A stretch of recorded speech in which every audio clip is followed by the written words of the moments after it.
Hello friends इस lecture में हम लोग देखेंगे image of a point in a plane and foot of perpendicular हम लोग कैसे निकालेंगे। मतलब फ्रेंड्स यहाँ पे मैं आपको सिखाऊंगा कि अगर हमको कोई प्लेन गिवन है और उसमें किसी भी पॉइंट की इमेज निकालनी है या उससे किसी पॉइंट से प्लेन पे परपेंडिकुलर फॉल कराया जा रहा है तो उसका फुट ऑफ परपेंडिकुलर क्या होगा, ये हम कैसे निकालेंगे। तो फ्रेंड्स अभी मुझे पता है कि आपको कुछ भी नहीं चमका होगा, मतलब आपको कुछ भी समझ में नहीं आया होगा कि ये क्या बात कर रहे हैं, है ना। तो सबसे पहले मैं आपको बताता हूँ कि इमेज ऑफ अ पॉइंट क्या होता है प्लेन में और फुट ऑफ परपेंडिकुलर क्या होता है। ठीक है फ्रेंड्स।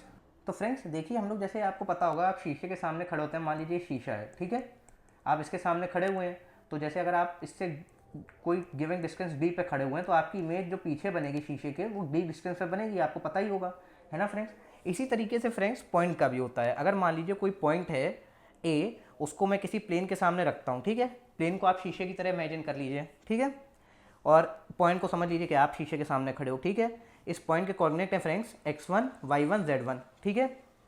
तो फ्रेंड्स जो प्लेन है उसमें जैसे आप अगर शीशे के सामने खड़े होगे तो आपकी इमेज बनेगी ना सेम डिस्टेंस पे शीशे के दूसरी तरफ बनेगी। इसी तरीके से फ्रेंड्स जो पॉइंट होगा इसकी भी इमेज बनेगी प्लेन के रिस्पेक्ट में x2 y2 z2 कोऑर्डिनेट होंगे इसके, और जो इमेज बनेगी उसको हम a1 बोल देते हैं, ठीक है फ्रेंड्स। तो फ्रेंड्स यहाँ पे अगर हमको वो प्लेन जो है p1 इसकी इक्वेशन दे देगा, ठीक है, और पॉइंट दे देगा कि ये पॉइंट है, ठीक है फ्रेंड्स।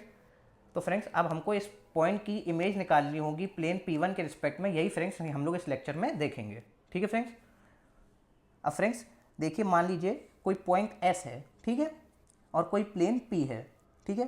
तो पॉइंट s है, उसके कोऑर्डिनेट हैं x y z, ठीक है। अब इससे मैंने क्या किया, एक जो परपेंडिकुलर है वो इस प्लेन पे गिराया, ठीक है, जो p प्लेन है। तो ये जो जो इस p प्लेन है इस पे जहाँ पे जाके ये इंटरसेक्ट करेगा उसको मान लेता हूँ मैं q पॉइंट को, ठीक है, जिसके कोऑर्डिनेट है x2 y2 z2। तो फ्रेंड्स ये जो p पॉइंट से परपेंडिकुलर गिर रहा है इसके लिए जो q पॉइंट आ रहा है, यही फ्रेंड्स इसको हम लोग बोलते हैं फुट ऑफ परपेंडिकुलर, ठीक है फ्रेंड्स। इसी को हम लोग बोलेंगे फ्रेंड्स फुट ऑफ परपेंडिकुलर, ठीक है। तो फ्रेंड्स मुझे लगता है कि अब आपको समझ में आ गया होगा कि image of a point plane के रिस्पेक्ट में क्या होता है, फुट ऑफ परपेंडिकुलर क्या होता है, ठीक है फ्रेंड्स। तो फ्रेंड्स मैं आपको सबसे पहले इसके दो मेथड बताऊंगा। एक तो मैं आपको डायरेक्ट मेथड बता दूंगा, ठीक है फ्रेंड्स, जिसमें हम लोग फॉर्मूला यूज़ करेंगे, और एक फ्रेंड्स मैं आपको इनडायरेक्ट मेथड बताऊंगा जो थोड़ा लॉन्ग होगा, अंडरस्टैंडिंग बेस होगा। पर मैं फ्रेंड्स आपको रिकमेंड करूंगा, कई बार ऐसा हो सकता है कि आप फॉर्मूला भूल जाओ, तो फ्रेंड्स आप उस मेथड से भी आंसर को निकाल सकते हैं, ठीक है फ्रेंड्स। तो फ्रेंड्स आपको इससे एक फैसिलिटी मिल जाएगी कि आप दोनों तरीके से आंसर अपना निकाल सकते हैं, ठीक है फ्रेंड्स। तो देखिए friends, the image of a point p x1 y1 z1 in a plane ax plus B Y plus C Z equals to 0। तो देखिए फ्रेंड्स हमको ये पॉइंट गिवन है x1 y1 z1 और इसकी हमको इमेज निकालनी है प्लेन में जो है ax plus B Y plus C Z plus D equals to 0। तो देखिए friends, the line joining point original point p and its image q will be perfectly perpendicular normal to the plane. तो friends जैसे मैं हम लोग शीशे के सामने खड़े होते हैं तो हमारी एकदम स्ट्रेट इमेज आती है ना फ्रेंड्स। इसी तरीके से फ्रेंड्स मान लीजिए कि पॉइंट P है जिसकी हमको इमेज निकालनी है गिवन प्लेन के रिस्पेक्ट में, और उसकी इमेज मान लीजिए Q आ रही है प्लेन की दूसरी तरफ, ठीक है।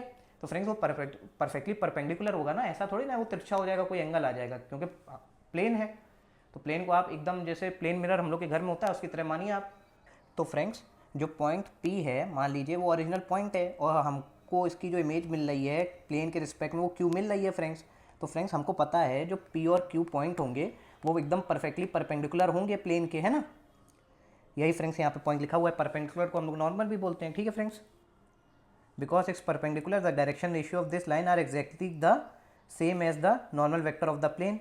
तो फ्रेंड्स हमको पता है कि अगर सिंस ये परपेंडिकुलर होगा एकदम, तो फ्रेंड्स इसके जो डायरेक्शन रेशियो होंगे वो नॉर्मल जो होगा प्लेन का उसके डायरेक्शन रेशियो के बराबर होंगे ना फ्रेंड्स। यही फ्रेंड्स यहाँ पे पॉइंट लिखा हुआ है, ठीक है फ्रेंड्स। और प्लेन की डायरेक्शन रेशियो क्या है फ्रेंड्स, ए बी सी, क्योंकि प्लेन आपको क्या गिवन था, देखिए प्लेन आपको ये गिवन था ना, A X plus B Y plus C Z plus D. तो फ्रेंड्स यहाँ पे डायरेक्शन रेशियोज प्लेन के क्या हो जाएंगे, ए बी सी। तो फ्रेंड्स जो हम लोग जो पी और क्यू को लाइन ज्वाइन करेंगे उसके जो डायरेक्शन रेशियो आएंगे और जो प्लेन के डायरेक्शन रेशियो है नॉर्मल के वो एकदम एग्जैक्टली मतलब पैरेलल होंगे ना दोनों, है ना। यही फ्रेंड्स इस पॉइंट में लिखा हुआ है। तो फ्रेंड्स जो हमारा पॉइंट P था उससे जो लाइन पास कर रही है और डायरेक्शन रेशियो, क्योंकि देखिए नॉर्मल प्लेन के क्या थे, A X plus B Y plus C Z plus B plane की इक्वेशन थी इक्वल्स टू 0। तो इस प्लेन के नॉर्मल के डायरेक्शन रेशियो क्या आ रहे हैं, ये आ रहे हैं ए बी सी। और फ्रेंड्स हमको पता है क्योंकि सिंस जो लाइन प्लेन नॉर्मल है वो भी प्लेन के परपेंडिकुलर है और जो लाइन है वो भी प्लेन के परपेंडिकुलर है, तो दोनों जो प्लेन के नॉर्मल के डायरेक्शन रेशियो होंगे वही लाइन के डायरेक्शन रेशियो होंगे। ठीक है फ्रेंड्स, जो लाइन पी क्यू को ज्वाइन कर रही है। तो फ्रेंड्स अब हमको लाइन के पॉइंट हमको पता है कि पॉइंट पी है जो x1, y1, z1 है। ठीक है फ्रेंड्स, और जो लाइन पी क्यू ज्वाइन कर रही है उसकी हमको इक्वेशन लिखनी है और हमको पता है इसके डायरेक्शन रेशियो क्या होंगे, डायरेक्शन रेशियो होंगे ए बी सी, क्योंकि जो इस लाइन के डायरेक्शन रेशियो आ रहे हैं वही नॉर्मल के डायरेक्शन रेशियो के बराबर आएंगे ना फ्रेंड्स। तो फ्रेंड्स हम लोग इसकी इक्वेशन लिख सकते हैं। कैसे इक्वेशन लिख सकते हैं, x minus x1 upon A equals to y minus y1 upon B equals to z minus z1 upon C. और यहाँ पे फ्रेंड्स मैंने लैम्डा मान लिया है, कोई भी स्केलर। ठीक है फ्रेंड्स, तो फ्रेंड्स अब ये जो लाइन है इस पर किसी भी जनरल पॉइंट को हम लोग कैसे लिख सकते हैं, जो भी कोई भी पॉइंट लाई कर रहा है इस लाइन पर उसको कैसे लिख सकते हैं। x के लिए कैसे लिखेंगे, तो फ्रेंड्स a आपका इधर चला जाएगा तो a लैम्डा प्लस x1, तो x हो जाएगा a लैम्डा प्लस x1। इसी तरीके से फ्रेंड्स आप y के लिए कैसे लिख सकते हैं, तो देखिए y minus y1 upon B equals to lambda है। ठीक है, तो y क्या हो जाएगा, y माइनस y1 हो जाएगा इक्वल्स टू लैम्डा बी। ठीक है, तो y हो जाएगा आपका y1 प्लस लैम्डा बी। ठीक है फ्रेंड्स, इसी तरीके से फ्रेंड्स आप z के लिए भी लिख सकते हैं। तो फ्रेंड्स देखिए आपके जनरल पॉइंट आ जाएंगे इसी तरीके से मैंने आपको लिख के दिखाया। ठीक है, और friends this line pierces exactly one point. तो फ्रेंड्स ये जो लाइन है वो एग्जैक्टली वन पॉइंट पे प्लेन पे पास करेगा क्योंकि परपेंडिकुलर है ना फ्रेंड्स।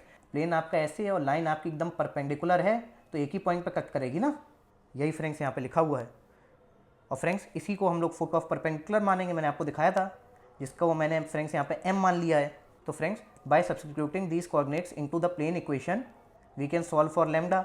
अब जो फ्रेंड्स यहाँ से जो आपने लाइन के जो आपके पॉइंट जनरल पॉइंट हैं इनको अगर मैं फुट ऑफ परपेंडिकुलर के जो सॉल्व करूँगा तो फ्रेंड्स इन पॉइंट को मैं प्लेन की इक्वेशन में रख सकता हूँ ना, क्योंकि वो जो पॉइंट है जो फुट ऑफ परपेंडिकुलर है वो आपका लाइन पे भी लाई कर रहा है और प्लेन पे भी लाई कर रहा है ना फ्रेंड्स, वो एकमात्र ऐसा पॉइंट है।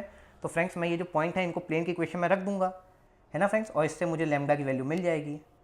और इसी तरीके से फ्रेंड्स मैं जब लैम्डा की वैल्यू मिल जाएगी तो मुझे एक्जैक्ट कोऑर्डिनेट टाइम के मिल जाएंगे। तो फ्रेंड्स इस तरीके से मेरा फुट ऑफ परपेंडिकुलर आ गया। ठीक है, अब फ्रेंड्स क्योंकि प्लेन जो है वो आपका मिरर की तरह एक्ट कर रहा है तो जो फुट ऑफ परपेंडिकुलर है वो एग्जैक्ट मिड पॉइंट पे होगा ना फ्रेंड्स, ओरिजिनल पॉइंट पी और क्यू जो इमेज पॉइंट क्यू है। क्योंकि फ्रेंड्स आपको पता है, मान लीजिए आपका ये मिरर रखा हुआ है। ठीक है, अब आप यहाँ से प्लेन के डी डिस्टेंस पे खड़े हुए हो और यहाँ पे आपकी क्यू इमेज बन रही है तो वो भी डी डिस्टेंस पे बनेगी ना फ्रेंड्स। तो ये जो पॉइंट है फ्रेंड्स ये आपका एकदम मिड पॉइंट पे है ना, जो हमारा m है वो एकदम मिड पॉइंट पे लाई करेगा ना, यही फ्रेंड्स यहाँ पे लिखा हुआ है। तो फ्रेंड्स हम मिड पॉइंट फॉर्मूले से m के जो कोऑर्डिनेट है वो निकाल सकते थे अगर हमको p और q के पता हो पॉइंट।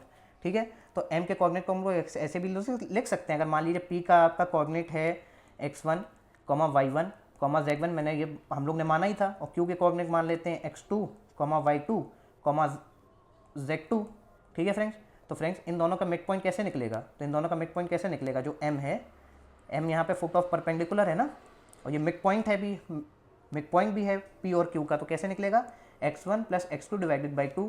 तो मतलब x कोऑर्डिनेट जो p का है और x कोऑर्डिनेट जो q का है उसको डिवाइड करते हैं आप 2 से, तो ऐसे करके आपको m का जो x कोऑर्डिनेट है वो मिल जाएगा। जो y का कोऑर्डिनेट आपका p का है और जो y का कोऑर्डिनेट आपका q का है उसको 2 से डिवाइड कर देंगे तो जो m का आपको y कोऑर्डिनेट मिल जाएगा। सिमिलरली फ्रेंड्स आपको m का z कोऑर्डिनेट भी ऐसे मिल जाएगा। ठीक है फ्रेंड्स, तो friends we can easily solve for the image coordinate x2, y2, z2, क्योंकि फ्रेंड्स हमको पता है कि पहले हम लोग ने m के तो कोऑर्डिनेट्स निकाल ही लिए ना। तो फ्रेंड्स जो m का x कोऑर्डिनेट इधर से आएगा, जो m का x कोऑर्डिनेट इधर से आएगा उसको हम लोग इक्विवेलेंट करके x का कोऑर्डिनेट निकाल सकते हैं। ठीक है फ्रेंड्स, इसी तरीके से फ्रेंड्स y के कोऑर्डिनेट भी हम लोग इक्विवेलेंट कर लेंगे और z के कोऑर्डिनेट भी इक्विवेलेंट कर लेंगे। ठीक है फ्रेंड्स, तो फ्रेंड्स इस तरीके से हम लोग जो इमेज के पॉइंट होंगे x2, y2, z2 इसको निकाल सकते हैं। ठीक है फ्रेंड्स, ये तो देखिए फ्रेंड्स बहुत लॉन्गर अप्रोच है, थोड़ा इसमें आपको हो सकता है दिमाग ज़्यादा लगाना पड़े। दूसरी अप्रोच क्या है फ्रेंड्स, डायरेक्ट फॉर्मूला। ठीक है फ्रेंड्स, मैं आपको अब डायरेक्ट फॉर्मूला बताता हूँ। We can find the image point q x2, y2, z2 using the relationship. क्या रिलेशनशिप है friends, x2 minus x1 divided by a equals to y2 minus y1 divided by v equals to z2 minus z1 divided by c equals to -2 a x1 plus b y1 plus c z1 plus b divided by a square plus b square plus c square. ठीक है friends, और friends देखिए यहाँ पे जो x1 कौन सा point है, ये p का पॉइंट है। p के कोऑर्डिनेट्स क्या थे, x1, y1, z1। ठीक है फ्रेंड्स, और फ्रेंड्स ए बी सी क्या है फ्रेंड्स, जो आपका गिवन प्लेन है उसके नॉर्मल के जो डायरेक्शन रेशियो वो ए बी सी हो गए। ठीक है फ्रेंड्स। और x2 क्या है फ्रेंड्स, आपका जो क्यू का x कोऑर्डिनेट है, y2 क्या है फ्रेंड्स, क्यू का y कोऑर्डिनेट है, और z2 क्या है फ्रेंड्स, आपका क्यू का z कोऑर्डिनेट है। ठीक है फ्रेंड्स। तो फ्रेंड्स इन वैल्यू को आप सब्स्टिट्यूट कर देंगे तो यहाँ से डायरेक्ट आपको फ्रेंड्स x2, y2 और z2 की वैल्यू मिल जाएगी। ठीक है फ्रेंड्स। और फ्रेंड्स अगर हमको फुट ऑफ परपेंडिकुलर है जो m है उसके कोऑर्डिनेट निकालने होंगे, मान लीजिए उसके कोऑर्डिनेट x3, y3, z3 है, तो उसके लिए फॉर्मूला क्या होता है फ्रेंड्स। तो फ्रेंड्स के लिए फॉर्मूला कुछ नहीं होता है। देखिए यहाँ से इस फॉर्मूले में क्या अंतर आएगा, जो x2, y2 और z2 है इसकी जगह फ्रेंड्स x3, y3 और z3 आ जाएगा। ठीक है फ्रेंड्स। तो यहाँ पे कुछ नहीं होगा फ्रेंड्स, यहाँ पे माइनस जो 2 है इसकी जगह -1 आ जाएगा। ठीक है फ्रेंड्स। बस ऐसे आप याद कर सकते हैं। तो देखिए यहीं पे यहाँ पे लिखा हुआ है फॉर्मूले में अंतर है, x3 - x1 upon a equals to y3 - y1 upon b equals to z3 - z1 upon c equals to minus sign ax1 plus by1 plus cz1 plus d divided by a square plus b square plus c square. ठीक है friends. तो friends जैसे मैंने आपको बताया उस तरीके से आप ये फॉर्मूले को याद कर सकते हैं दोनों को। ठीक है। देखिए फ्रेंड्स अब हम लोग न्यूमेरिकल सॉल्व करते हैं। Find the image of the point P1, 6, 3 in the plane x, y plus z equals to 1। तो फ्रेंड्स हमको इमेज निकालनी है इस पॉइंट की, तो हम लोग कैसे निकालेंगे फ्रेंड्स। तो देखिए मान लीजिए जो इमेज पॉइंट है Q उसके कोऑर्डिनेट है x2, y2, z2। तो फ्रेंड्स हमने प्रीवियसली फॉर्मूला देखा था क्या होता है इमेज निकालने का, x2 - x1 upon a, y2 - y1 upon b, z2 - z1 upon c equals to -2 ax1 by1 cz1 plus d divided by a square b square plus c square. ठीक है friends. तो फ्रेंड्स अब x1 की value क्या है friends, ये आपका x1 की वैल्यू हो जाएगी, ये आपकी यहाँ पे y1 की वैल्यू हो जाएगी, ये आपकी z1 की वैल्यू हो जाएगी। ठीक है। और फ्रेंड्स a की वैल्यू देखिए यहाँ पे आपको ax by plus cz plus d equals to 0 होता है फ्रेंड्स। तो यहाँ से a की वैल्यू क्या हो जाएगी फ्रेंड्स, देखिए कंपेयर करेंगे तो a की वैल्यू आ जाएगी 1, b की वैल्यू क्या हो जाएगी फ्रेंड्स 1, और c की वैल्यू हो जाएगी फ्रेंड्स 1, और फ्रेंड्स b तो आपका इस तरफ आता है तो मतलब ये 1 इधर आएगा तो d की वैल्यू हो जाएगी फ्रेंड्स -1। ठीक है। अब फ्रेंड्स इन वैल्यू को हम लोग रख देंगे गिवन इक्वेशन में। तो देखिए x1 की वैल्यू क्या आ रही थी फ्रेंड्स 1 आ रही थी, तो x2 माइनस x1, तो x1 की वैल्यू 1 और डिवाइडेड बाई a की वैल्यू क्या आ रही थी 1 इक्वल्स टू y2, और y1 की वैल्यू क्या आ रही थी फ्रेंड्स, y1 की वैल्यू 6 आ रही थी, और डिवाइडेड बाई b की वैल्यू क्या आ रही थी फ्रेंड्स 1, तो 1। फ्रेंड्स देखिए z2 माइनस z1 की वैल्यू क्या आ रही थी फ्रेंड्स 3 आ रही थी, और c की वैल्यू क्या आ रही थी फ्रेंड्स 1, और फ्रेंड्स इधर क्या है -2, और फ्रेंड्स ax1, तो फ्रेंड्स a की वैल्यू आपकी क्या आ रही थी फ्रेंड्स 1 आ रही थी। ठीक है फ्रेंड्स। और जो x1 है उसकी वैल्यू 1 आ रही थी, दोनों का मल्टीप्लिकेशन क्या हो जाएगा 1 हो जाएगा। ठीक है फ्रेंड्स। अब फ्रेंड्स b की वैल्यू फ्रेंड्स इधर आप देख रहे होंगे 1 आ रही थी। ठीक है फ्रेंड्स। और y1 की वैल्यू क्या आ रही थी फ्रेंड्स, जो y1 की वैल्यू आ रही थी फ्रेंड्स वो आपकी 6 आ रही थी, तो ये हो जाएगा मल्टीप्लाई करके 6 आ जाएगा by1 की वैल्यू। ठीक है फ्रेंड्स। फ्रेंड्स z1 की वैल्यू क्या आ रही थी 3 आ रही थी फ्रेंड्स, और c की वैल्यू क्या आ रही थी फ्रेंड्स 1 आ रही थी, तो 3 × 1 क्या हो जाएगा फ्रेंड्स 3 हो जाएगा। ठीक है फ्रेंड्स। और b की वैल्यू मैंने आपको दिखाया ही था प्रीवियसली -1 आ रही थी। और फ्रेंड्स a की वैल्यू क्या आ रही है, a की वैल्यू 1 आ रही है तो 1 का स्क्वायर, b की वैल्यू क्या आ रही थी फ्रेंड्स 1 आ रही थी तो 1 का स्क्वायर, और c की वैल्यू 1 आ रही थी तो 1 का स्क्वायर। फ्रेंड्स जब आप इसको सिंप्लीफाई करोगे तो ये आपको मिल जाएगा x2 - x1 upon 1 equals to y2 - 6 upon 1 equals to z2 - 3 upon 1, और इधर हो जाएगा -2 × 9 डिवाइडेड बाई 3। तो फ्रेंड्स जब आप इसको सिंप्लीफाई करेंगे तो ये हो जाएगा -6। ठीक है। और फ्रेंड्स इधर इक्वेशन क्या हो जाएगी x2 - 1 equals to y2 - 6 equals to z2 - 3 equals to -6। तो फ्रेंड्स जब आप इसको सॉल्व करेंगे तो जैसे x2 के लिए आप सॉल्व करते हैं तो कैसे होगा, x2 इक्वल्स टू 1 - 6, तो x2 हो जाएगा आपका -5। सिमिलरली फ्रेंड्स y2 के लिए आप सॉल्व करेंगे, y2 - 6 इक्वल्स टू -6, तो y2 आ जाएगा फ्रेंड्स आपका 0। ठीक है फ्रेंड्स। और सिमिलरली फ्रेंड्स जब आप z2 के लिए सॉल्व करेंगे तो z2 हो जाएगा z2 - 3 इक्वल्स टू -6, तो z2 हो जाएगा फ्रेंड्स आपका -6 + 3, तो ये हो जाएगा आपका -3। ठीक है फ्रेंड्स। तो फ्रेंड्स यही हमारे रिक्वायर्ड पॉइंट के कोऑर्डिनेट हैं, जो आपको इमेज निकालनी थी ना, पी पॉइंट की जो इमेज निकालनी थी उसके कोऑर्डिनेट यही आएंगे फ्रेंड्स। ठीक है। अब फ्रेंड्स हम लोग एक और न्यूमेरिकल देखते हैं। Find the coordinate of foot of perpendicular drawn from the point P 2, 4, -1 to the plane x + y + z equals to 2। तो फ्रेंड्स यहाँ पे आप देख पा रहे हैं P आपका ये पॉइंट आ रहा है, तो मतलब जैसे मैंने आपको बताया x1 की वैल्यू यहाँ पे क्या आ जाएगी, x1, y1 और z1 की वैल्यू क्या आ जाएगी फ्रेंड्स 2, 4, -1। ठीक है। और फ्रेंड्स यहाँ पे आप करेंगे तो a की वैल्यू क्या आ जाएगी, a की वैल्यू यहाँ पे 1 आ जाएगी, b की वैल्यू फ्रेंड्स 1 आ जाएगी, और c की वैल्यू फ्रेंड्स 1 आ जाएगी, और d के लिए क्या होगा, ये इधर आएगा जैसे हमने प्रीवियसली आपको बताया था, तो डी की वैल्यू हो जाएगी -2। ठीक है फ्रेंड्स। तो फ्रेंड्स अब फुट ऑफ परपेंडिकुलर मान लीजिए हम लोग आर पॉइंट मान लेते हैं जिसके कोऑर्डिनेट हैं x3, y3, z3। ठीक है फ्रेंड्स। तो उसका फॉर्मूला क्या होता है फुट ऑफ परपेंडिकुलर निकालने का? x3 - x1 divided by a equals to y3 - y1 divided by b equals to z3 - z1 divided by c equals to -ax1 plus by1 plus cz1 plus d divided by a square plus b square plus c square. तो friends x1 की value क्या आ रही थी friends? 2 आ रही थी, और a की value क्या आ रही थी? 1 आ रही थी। हमने आपको प्रीवियसली दिखाया ही था।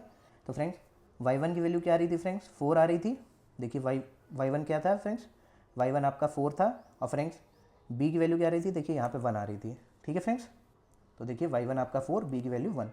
अब फ्रेंड्स z1 की वैल्यू क्या आ रही थी फ्रेंड्स? इसी तरीके से जैसे हम लोग ने प्रीवियसली निकाला, z1 की वैल्यू -1 आ रही थी और c की वैल्यू क्या आ रही थी? 1 आ रही थी। ठीक है फ्रेंड्स।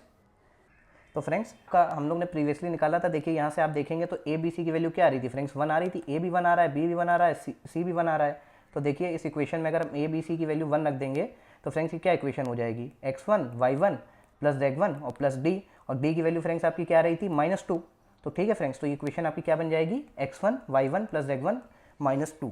ठीक है फ्रेंड्स। और a की वैल्यू क्या आ रही थी फ्रेंड्स? 1, तो 1 का स्क्वायर हो गया। b की वैल्यू क्या आ रही थी फ्रेंड्स? 1, तो 1 का स्क्वायर हो जाएगा। और c की वैल्यू क्या आ रही थी? 1, तो 1 का स्क्वायर हो जाएगा। ठीक है फ्रेंड्स। अब फ्रेंड्स x1 पॉइंट आपका क्या आ रहा था?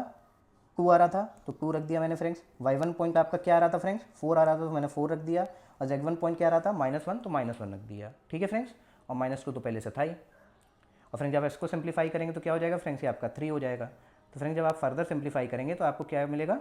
x3 - 2 equals to y3 - 4 equals to z3 + 1 equals to -1। ठीक है। अब फ्रेंड्स हम इसको सॉल्व कर लेंगे। तो x3 के लिए जब आप सॉल्व करेंगे, कैसे सॉल्व करेंगे? x3 इक्वल्स टू 2 - 1, तो हो जाएगा आपका 1। तो x3 की वैल्यू आ गई देखिए आपकी 1। y3 के लिए आप सॉल्व करोगे, कैसे सॉल्व करोगे? y3 - 4 इक्वल्स टू -1, तो y3 की वैल्यू आ जाएगी 4 - 1, तो y3 की वैल्यू आ जाएगी आपकी 3। तो देखिए y3 की वैल्यू आपकी 3 आ गई। ठीक है फ्रेंड्स। अब फ्रेंड्स आप z3 के लिए कैसे सॉल्व करेंगे? z3 + 1 इक्वल्स टू -1, तो z3 की वैल्यू आ जाएगी फ्रेंड्स आपकी -2। देखिए z3 की वैल्यू आपकी आ गई -2। तो फ्रेंड्स यही आपके रिक्वायर्ड फुट ऑफ परपेंडिकुलर के कोऑर्डिनेट्स हैं। तो फ्रेंड्स आशा करता हूँ मैं आपको ये कॉन्सेप्ट समझा पाया हूँगा। अगर आपको हमारी वीडियो हेल्पफुल लगी हो तो इस वीडियो को लाइक करें, इसे अपने फ्रेंड्स के साथ शेयर करें और हमारे चैनल को सब्सक्राइब करें। Thank you friends.